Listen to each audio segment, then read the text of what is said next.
Well, what I hold in my hands here is the finished product, harvested soybeans, but it all starts right here in the ground.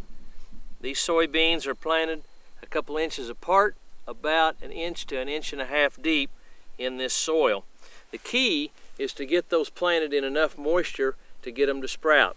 Now, these particular beans have just been in the ground a day or so, but they're already soft from the moisture, and soon they'll send down to root, and the top part of the bean will push through the soil, and what then will be post emergence. Here, this is all pre-emergence, and that term defines what kinds of chemicals and what kinds of tillage techniques you'll use on the beans, whether they before they've emerged or after they've emerged. In just a minute, we'll go over and see some beans that have sprouted recently and talk about post-emergence. Well, we've moved over just a few acres to a field that's recently been planted just a few days ago, and the soybeans have sprouted and have come up about 3 or 4 inches.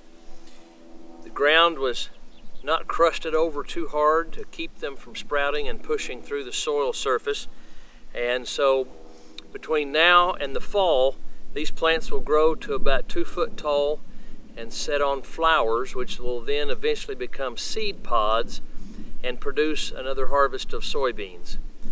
One of the things I would point out here on the ground is you can see the biomass from previous crops. That is part of the no-till process.